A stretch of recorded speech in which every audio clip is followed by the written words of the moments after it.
जय माता दी। आप सभी का दिन शुभ और मंगलमय हो और माँ अंबिका आपकी सभी मनोकामनाएं पूर्ण करें। आज सुनिए देवी भागवत पुराण का अध्याय 21। व्यास जी कहते हैं, शुंभ की बात अत्यंत प्रिय और चतुरता से ओतप्रोत थी। उसे सुनकर सुग्रीव तुरंत वहां से चल पड़ा जहां भगवती जगदम्बा विराजमान थी। वहां जाकर उसने देखा सुंदर मुख वाली भगवती जगदम्बा सिंह पर बैठी हुई शोभा पा रही हैं। प्रणाम करके मधुर वाणी में वह उनसे कहने लगा। दूत बोला, सुजघने, शुंभ बड़े शूरवीर पुरुष हैं। उनके सभी अंगों से सुंदरता टपकती है। देवताओं के वे परम शत्रु हैं। तीनों लोकों पर उनका पूर्ण अधिकार है। वे सबको जीतकर शोभा पा रहे हैं। उन्हीं महात्मा ने मुझे आपके पास भेजा है, क्योंकि तुम्हारे रूप की प्रशंसा सुनकर उनका मन तुम पर आसक्त हो गया है। तनवंगी, उन दानवराज की प्रेमपूर्ण बातें सुनने की कृपा करो। उन्होंने नम्रता पूर्वक तुमसे कहलाया है, कांते, मैंने संपूर्ण देवताओं को परास्त कर दिया है। मैं त्रिलोकी का एक छत्र राजा हूँ। इस समय यज्ञ में दिए हुए हव्य पदार्थ सब मुझे ही भोगने को मिलते हैं। मैंने स्वर्ग लोक की सभी सार वस्तुएं छीन ली हैं। अब वहां एक भी रत्न नहीं बचा है। देवताओं के पास जितने रत्न थे वे सब के सब मेरे द्वारा हर लिए गए हैं। भामिनी, देवता, दानव और मानव सब के सब मेरे वश में होकर पीछे पीछे चलते हैं। तुम्हारे गुण कान के रास्ते मेरे हृदय में प्रवेश कर गए हैं। परिणाम स्वरूप अब मैं तुम्हारे अधीन होकर तुम्हारा सेवक बन गया हूँ। तुम जो आज्ञा दो मैं वही करने को तैयार हूँ। कांते, तुम मुझे अपना पति बना लो, फिर तुम तीनों लोगों की स्वामिनी बनकर सर्वोत्तम भोग भोगो। मैं जीवन भर तुम्हारी आज्ञा का पालन करूंगा। वरारोहे, देवता, दानव और मानव कोई भी मुझे मार नहीं सकते।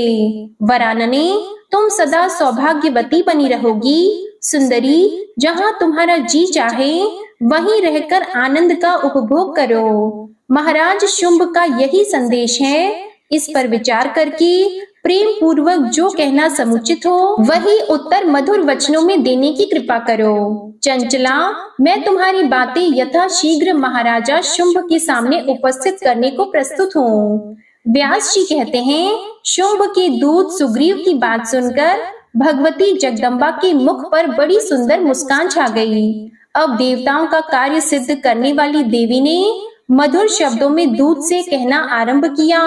श्री देवी बोली, निशुंभ तथा अत्यंत महापराक्रमी राजा शुंभ को मैं जानती हूँ। राजा शुंभ ने संपूर्ण देवताओं को जीत लिया है। सभी शत्रु उनके द्वारा मार डाले गए हैं। वे संपूर्ण गुणों की राशि हैं। सारी संपदाओं के भोगने का सुअवसर उन्हें प्राप्त है। वे बड़े दानशील, अत्यंत शूरवीर, सुंदर तथा कामदेव के मूर्तिमान स्वरूप हैं। उनमें 32 शुभ लक्षण वर्तमान हैं। देवता अथवा मानव कोई उन्हें मार नहीं सकते। यह सब मैंने सुना है। उन महान असुर के विषय में यह सब सुनकर ही उन्हें देखने के लिए मैं यहाँ आई हूँ। दूत, तुम जाओ और महाबली शुंभ से कहो, मेरे ये सभी वचन अत्यंत मधुर वाणी में जहाँ दूसरा कोई न हो वहाँ एकांत में कहना।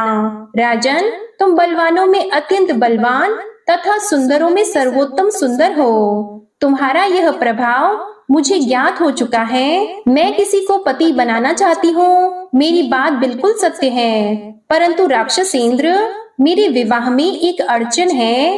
राजन, पूर्व समय में बाल स्वभाववश ही मैंने एक प्रतिज्ञा कर ली है। उस समय समान अवस्था वाली सखियों के साथ मैं एकांत में स्वेच्छा अनुसार खेल रही थी। मुझे अपने शारीरिक बल का बड़ा अभिमान हो गया था। इसलिए सखियों के सामने मैंने प्रतिज्ञा कर ली कि जो मेरे समान पराक्रम रखने वाला वीर सम्रांगण में मुझे जीत लेगा, उसके बलाबल को जानकर ही मैं उसे पति बनाऊंगी। मेरी यह बात सुनकर सखियों के मन में महान आश्चर्य हुआ। वे ठहाका मारकर हंसने लगी। उनके मुख से निकल पड़ा, इतने झट से यह क्या कठिन नियम ले लिया। ये तो बड़ी अद्भुत प्रतिज्ञा है। इसलिए राजेंद्र, तुम भी मेरे ऐसे पराक्रम को जानकर सामने डट जाओ और मुझे बलपूर्वक जीतकर अपना मनोरथ पूर्ण कर लो। तुम अथवा तुम्हारा भाई कोई भी सम्रांगण में आ जाए, परंतु युद्ध में मुझे परास्त करके ही विवाह करना होगा। व्यास जी कहते हैं, भगवती जगदम्बा की बात सुनकर सुग्रीव के आश्चर्य की सीमा न रही। उसने कहा, सुंदर भौहों वाली देवी, तुम स्त्री स्वभाव के कारण सहसा यह क्या कर रही हो? अरे भामिनी, जिन्होंने इंद्र सहित संपूर्ण देवताओं तथा अन्य दुर्दांत दैत्यों को भी परास्त कर दिया है, उन्हें तुम संग्राम में जीतने की इच्छा कैसे रखती हो? त्रिलोकी में कोई भी ऐसा नहीं है जो समर में शुंभ को जीत सके। कमल पत्राक्षी, ऐसी स्थिति में तुम में क्या सामर्थ्य है जो तुम उनके सामने युद्ध में थोड़ी देर भी टिक सको? सुंदरी, बिना सोचे समझे कभी भी कोई वचन नहीं कहना चाहिए। अपने और विपक्षी के बल को जानकर ही समय के अनुसार बात करनी उचित है। त्रिलोकी के अध्यक्ष महाराज शुंभ तुम्हारे रूप पर मोहित हो जाने के कारण प्रार्थना कर रहे हैं, तुम उनका मनोरथ पूर्ण करो। मूर्खतापूर्ण स्वभाव त्याग कर मेरी बात का आदर करके तुम शुंभ अथवा निशुंभ किसी की पत्नी बन जाओ। मैं यह तुम्हारे हित की बात कह रहा हूँ। बाले, तुम उनके पास नहीं जाओगी तो राजा शुंभ अत्यंत कुपित होकर अन्य बहुत से दूतों को भेजेंगे। वे दूत बड़े ही बल अभिमानी हैं। तब वे तुम्हारी चोटी पकड़कर बलपूर्वक तुम्हें ले जाकर शुंभ के सामने उपस्थित कर देंगे। यह बात बिल्कुल निश्चित है। अपनी लज्जा सुरक्षित रखने के लिए ही तुम्हें इस दुस्साहस का सर्वथा त्याग कर देना चाहिए। तुम एक आदरणीय देवी हो, मेरी बात मानकर शुंभ के पास चलने की कृपा करो। तब ये बात सुनकर देवी कहने लगी, महाभाग दूत, तुम बड़े कार्यकुशल और सत्यवादी हो। शुंभ और निशुंभ निश्चय ही अत्यंत बलवान है, यह बात मैं जान गई, किंतु लड़कपन से ही मैंने जो प्रतिज्ञा कर रखी है उसे मैं कैसे झुठला सकती हूँ? इसलिए तुम निशुंभ अथवा उससे भी अधिक बलवान शुंभ से कह दो कि बिना युद्ध किए कोई भी मेरा स्वामी नहीं बन सकेगा, चाहे कोई कितना भी सुयोग्य और सुंदर क्यों न हो। राजन, मुझे जीतकर मुझसे विवाह कर लो। मैं अबला होती हुई भी युद्ध करने के विचार से ही इस समय यहाँ आई हूँ। यह बात तुम्हें समझ लेनी चाहिए। इसलिए दूत, तुम अभी जाओ और आदर पूर्वक अपने स्वामी को मेरी ये बातें सुना दो, फिर उन्हें जो उचित होगा वही करें। व्यास जी कहते हैं, उस समय भगवती जगदम्बा के मुख से जो बातें निकली वे नीति युक्त, शक्ति संपन्न, हेतुपूर्ण और अत्यंत प्रतिभा से युक्त थीं। उन्हें सुनकर शुंभ के दूत सुग्रीव के आश्चर्य की सीमा न रही। बार बार विचार करने के बाद वह अपने स्वामी के पास लौट गया और जो कुछ भी देवी ने कहा वो कह सुनाया। शुंभ ने कहा, भाई तुम बड़े बुद्धिमान हो, सच्ची बात बताओ, इस अवसर पर हमें क्या करना चाहिए? एक कोई स्त्री युद्ध की इच्छा से हमें बुला रही है, इसलिए अब मैं स्वयं लड़ाई के मैदान में चलूं अथवा तुम ही सेना के साथ लेकर जाओगी? निशुंभ, ऐसी स्थिति में तुम्हारी जो सम्मति हो वही मैं करूंगा। तब निशुंभ ने विचार करके कहा, वीर, अभी रण क्षेत्र में न तो मुझे जाना चाहिए और न आपको ही। महाराज, शीघ्र ही धूम्र लोचन को भेज दीजिए। वे जाएं और युद्ध भूमि में उस सुंदर नेत्र वाली स्त्री को अपने अधीन करके ले आएं, फिर आप उसके साथ विवाह कर लें। व्यास जी कहते हैं, छोटे भाई निशुंभ की बात सुनकर पास ही बैठे हुए धूम्र लोचन को देवी के पास जाने के लिए शुंभ ने आज्ञा दे दी। व्यास जी कहते हैं, आज्ञा पाकर धूम्र लोचन युद्ध के मैदान में गया और उसने देवी को ललकारा। इसके बाद वो चुप हो गया। तब भगवती कालिका ने हंसकर उत्तर दिया, अरे नीच, तेरी बातें तो ऐसी हैं मानो तू कोई नट हो। तू मिथ्या मनोरथों को मन में स्थान देकर मीठी बातें बक रहा है। अरे मूढ़, यदि तुझ पराक्रमी वीर को सेना सहित दुरात्मा शुंभ ने भेजा है तो अब व्यर्थ की बातें छोड़कर युद्ध के लिए तैयार हो जा। देवी को क्रोध आ गया है। वे शुंभ, निशुंभ तथा तेरे अलावा अन्य भी जो अत्यधिक बलवान हैं, उन्हें बाणों से मारकर ये अपने स्थान पर पधार जाएंगी। कहाँ तो वह प्रचंड मूर्ख शुंभ और कहाँ विश्व को विमोहित करने वाली भगवती जगदम्बा। इन दोनों का वैवाहिक संबंध संसार में सर्वथा अयुक्त है। तू जा और शुंभ एवं निशुंभ से मेरी सच्ची बात कह दे। उनसे मेरा अनुरोध है कि तुम या तो युद्ध करो, नहीं तो अभी तुरंत पाताल के लिए प्रस्थान करो। व्यास जी कहते हैं, महाभाग, भगवती का यह कथन सुनकर धूम्रलोचन की आंखें क्रोध से लाल हो गईं। उस दैत्य ने भगवती काली से कहा, दूरदर्शी, तुम्हें और इस मतवाले सिंह को सदा के लिए युद्ध के मैदान में सुलाकर इस स्त्री को लेकर मैं महाराज के पास चला जाऊंगा, यह बिल्कुल निश्चित है। कलह में प्रेम रखने वाली काली के इस अवसर पर रस भंग न हो जाए, इसी भय से मैं डरता हूँ। अन्यथा अभी अभी अपने तीखे बाणों से तुम्हें मृत्यु के मुख में झोंक देता। कालिका ने कहा, मूर्ख, क्यों अनाप शनाप बक रहे हो? धनुष धारण करने वाले वीरों का यह धर्म नहीं है। तुम अपनी पूरी शक्ति लगाकर बाण चलाने से मत चूको। तुम्हारा यमराज की सभा में उपस्थित होने का समय बिल्कुल समीप है। व्यास जी कहते हैं, भगवती कालिका की बात सुनकर धूम्रलोचन ने एक दृढ़ धनुष हाथ में ले लिया और देवी पर बाण वर्षा आरंभ कर दी। उस समय इंद्र आदि देवता श्रेष्ठ विमानों पर बैठकर प्रशंसा पूर्वक एक स्वर से देवी की जय हो यह जय जयकार लगा रहे थे। धूम्रलोचन को युद्ध में कुछ देर थकाने के बाद देवी ने उसका वध कर दिया। ये समाचार सुनकर शुंभ ने चंड मुंड से कहा, चंड और मुंड, तुम दोनों अपनी संपूर्ण सेना के साथ अभी यात्रा कर दो। मद से उन्मत्त रहने वाली वह स्त्री बड़ी निर्लज है। उसे मार डालना तुम्हारी यात्रा का मुख्य उद्देश्य होना चाहिए। वीर, तुम बड़े भाग्यशाली हो। अथवा ऐसा करो कि उस सुलोचना काली को सम्रांगण में परास्त करके पकड़ लो और इस अत्यंत कठिन कार्य को करने के बाद यहाँ लौट आओ। यदि वह मतवाली अंबिका पकड़ी जाने पर भी नहीं आती तो उसे भी अत्यंत तीखे बाणों से मार डालना चाहिए। यह युद्ध भूमि की शोभा है। व्यास जी कहते हैं, महाबली चंड और मुंड बड़े शूरवीर थे। शुंभ की उपयुक्त आज्ञा पाकर वे विशाल सेना को साथ लिए उसी क्षण सम्रांगण में जा धमके।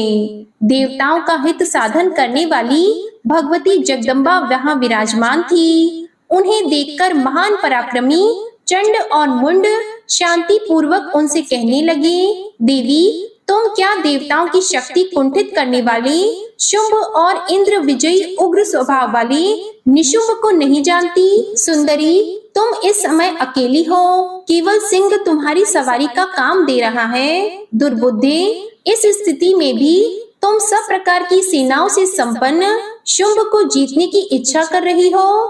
क्या कोई भी स्त्री अथवा पुरुष तुम्हें उत्तम परामर्श देने वाला नहीं मिला?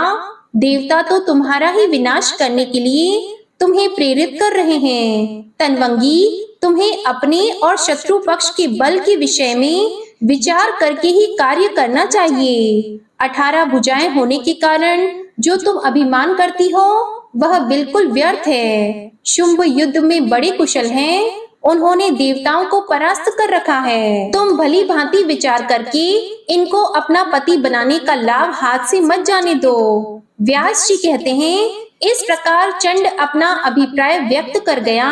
उसकी बात सुनकर भगवती जगदम्बा मेघ की भांति गंभीर वाणी में गरज उठी और बोली, अरे धूर्त, तू यहाँ से हट जा।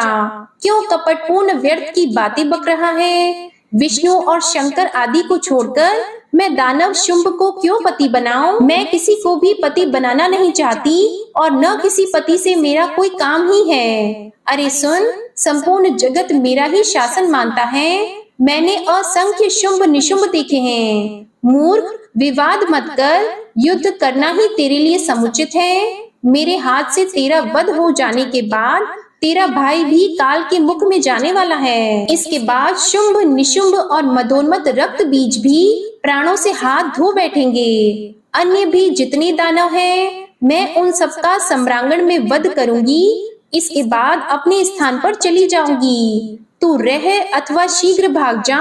रहता है तो तुरंत अस्त्र हाथ में लेकर मेरे साथ लड़ने के लिए तैयार हो जा। क्यों व्यर्थ की बातें बक रहा है? ऐसी बातें तो कायर जनों को ही प्रिय होती हैं। व्यास जी कहते हैं, देवी के यो उत्तेजित करने पर चंड और मुंड के क्रोध की सीमा न रही, बल्कि अभिमान में चूर रहने वाले उन दानवों ने तुरंत धनुष टंकारना आरंभ कर दिया। देवी ने भी शंख बजाया, जिसकी तुमुल ध्वनि से दसों दिशाएं गूंज उठी। महाबली सिंह भी क्रोध में भरकर गरज उठा। उस गर्जन से इंद्र आदि देवताओं, मुनियों, यक्षों, गंधर्वों, सिद्धों और किन्नरों के हृदय में प्रसन्नता छा गई। इसके बाद देवी का चंड और मुंड के साथ परस्पर युद्ध आरंभ हो गया।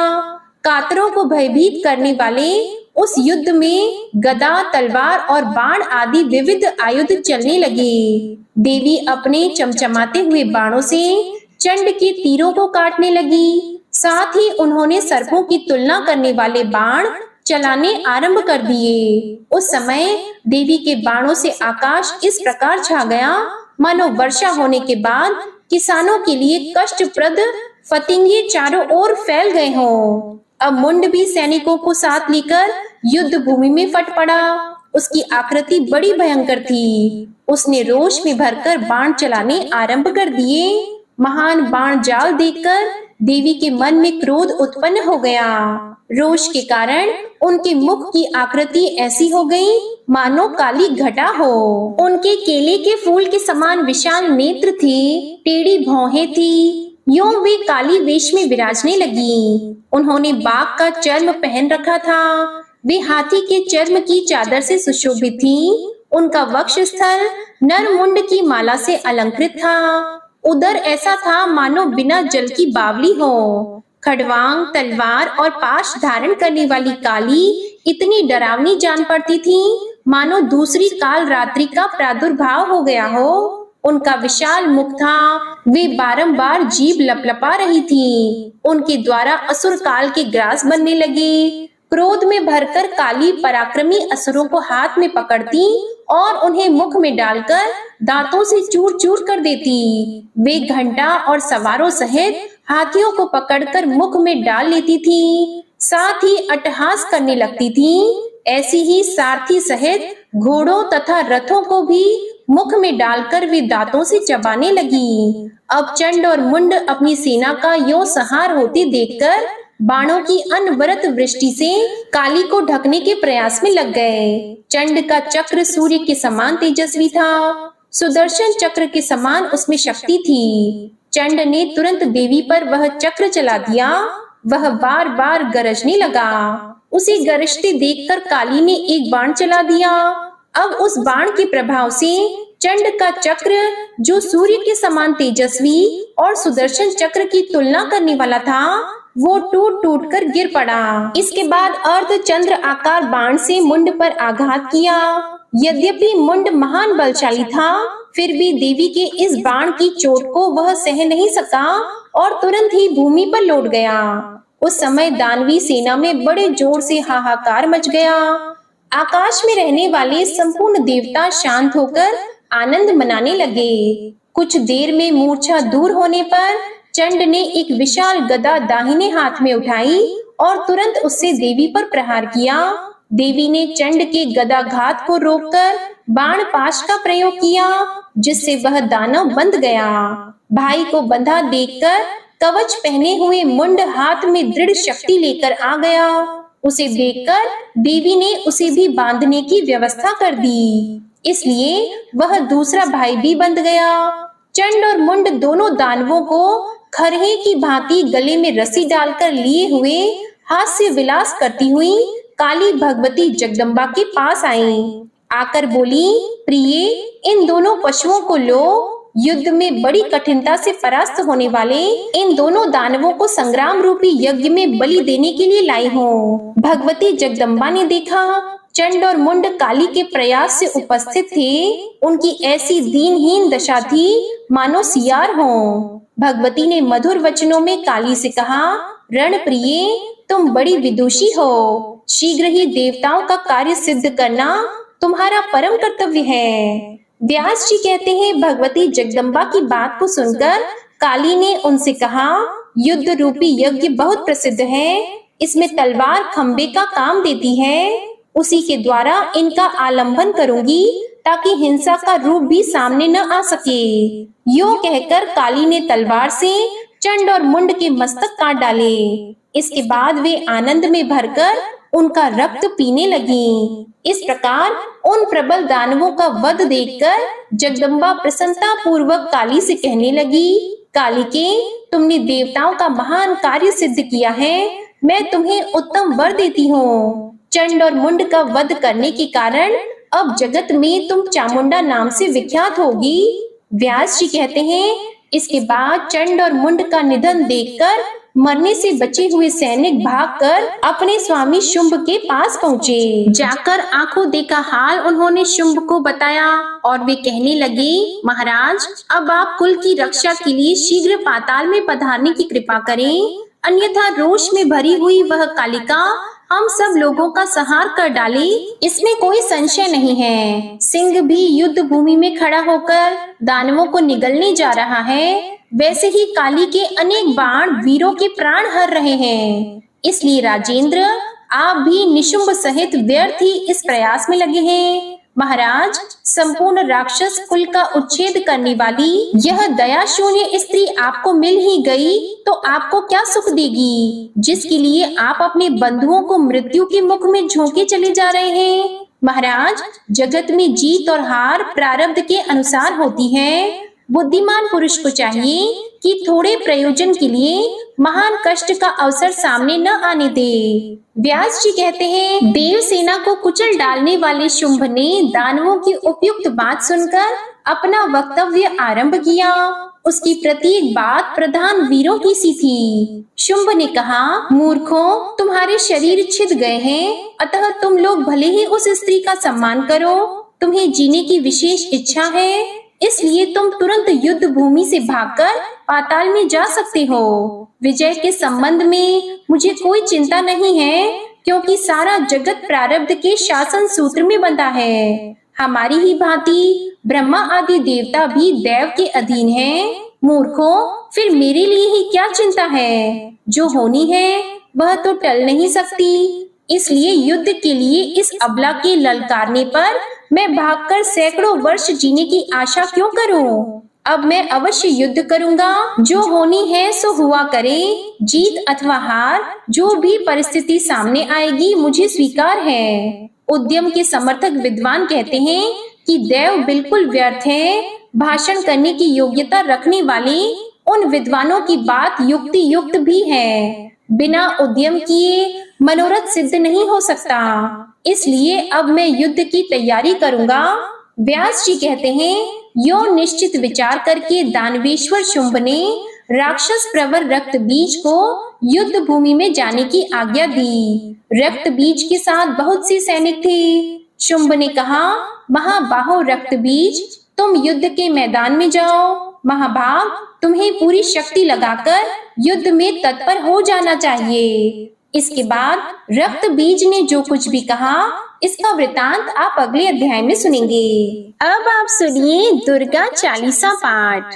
नमो नमो दुर्गे सुख करनी, नमो नमो दुर्गे दुख हरनी। निरंकार है ज्योति तुम्हारी, तिहु लोक फैली उजियारी। शशि ललाट मुख महाविशाला, नेत्र लाल भ्रिकुटी विकराला। रूप मातु को अधिक सुहावे, दर्श करत जन अति सुख पावे। तुम संसार शक्ति ले कीना, पालन हेतु अन्न धन दीना। अन्नपूर्णा हुई जगपाला, तुम ही आदि सुंदरी बाला। प्रलय काल सब नाशनहारी, तुम गौरी शिव शंकर प्यारी। शिव योगी तुम्हारे गुण गावे, ब्रह्म विष्णु तुम्हें नित ध्यावे। रूप सरस्वती को तुम धारा, दे सुबुद्धि ऋषि मुनिन उबारा। धरयो रूप नरसिंह को अम्बा, परगट पई फाड़ कर खम्बा। रक्षा करी प्रहलाद बचायो, हिरण्याक्ष को स्वर्ग पठायो। लक्ष्मी रूप धरो जग माही, श्री नारायण अंग समाही। क्षीर संधु में करत विलासा, दया सिंधु दीजे मन आसा। हिंगलाज में तुम्ही भवानी, महिमा अमित न जात बखानी। मातंगी अरुधुमावती माता, भुवनेश्वरी बगला सुखदाता। श्री भैरव तारा जगतारिणी, छिन्न भाल भव दुख निवारिणी। के हरि वाहन सोह भवानी, लांगुर वीर चलत अगवानी। कर में खप्पर खड़ग विराजी, जाको देख काल डर भाजी। सोहे अस्त्र और त्रिशूला, जाते उठत शत्रु ही शूला। नगर कोट में तुम्ही विराजत, तिहु लोक में डंका बाजत। शुंभ निशुंभ दानव तुम मारे, रक्त बीज शंखन सहारे। महिषासुर नृप अति अभिमानी, जेहि अगभार मही अकुलानी। रूप कराल कालिका धारा, सीन सहित तुम तिहि सहारा। परिगाढ़ संतन पर जब जब भई सहाय, मातु तुम तब तब। अमरपुरी अरुबा सवलोका, तब महिमा सब रहे अशोका। ज्वाला में है ज्योति तुम्हारी, तुम्हें सदा पूजे नर नारी। प्रेम भक्ति से जो यश गावे, दुख दारिद्र निकट नहीं आवे। ध्यावे तुम्हें जो नर मन लाई, जन्म मरणता को छुटी जाई। जोगी सुर मुनि कहत पुकारी, योग न हो बिन शक्ति तुम्हारी। शंकर आचारज तप कीनो, काम अरु क्रोध जित सब लीनो। निश दिन ध्यान धरो शंकर को, काहु काल नहीं सुमिरो तुमको। शक्ति रूप का मर मन पायो, शक्ति गई तब मन पछतायो। शरणागत हुई कीर्ति बखानी, जय जय जय जगदम्बा भवानी। भई प्रसन्न आदि जगदम्बा, दई शक्ति नहीं कीन विलंबा। मोको मातु कष्ट अति घेरो, तुम बिन कौन हरे दुख मेरो। आशा तृष्णा निपट सतावे, मोह मदादिक सब बिनशावे। शत्रु नाश कीजे महारानी, सुमिरो एक चित तुम्हें भवानी। करो कृपा हे मातु दयाला, रिद्धि सिद्धि दे करहु निहाला। जब लगी ज्यों दया फल पाऊं, तुम्हरो यश मैं सदा सुनाऊं। दुर्गा चालीसा जो कोई गावे, सब सुख भोग परम पद पावे। देवी दास शरण निज जानी, करहु कृपा जगदम्बा भवानी। श्री दुर्गा चालीसा समाप्त होती है। प्रेम से बोलिए माँ अम्बे की जय। आपको आज की कथा पसंद आए तो वीडियो को लाइक कीजिएगा, शेयर कीजिएगा, कमेंट में माँ भगवती की जय लिखिएगा और चैनल को भी सब्सक्राइब कीजिएगा। इसी के साथ हमारे चैनल पर नवरात्रि की व्रत कथा, दुर्गा सप्तशती का पाठ और संतोषी माता की व्रत कथा भी जरूर सुनिएगा। प्रेम से बोलिए जय माता दी।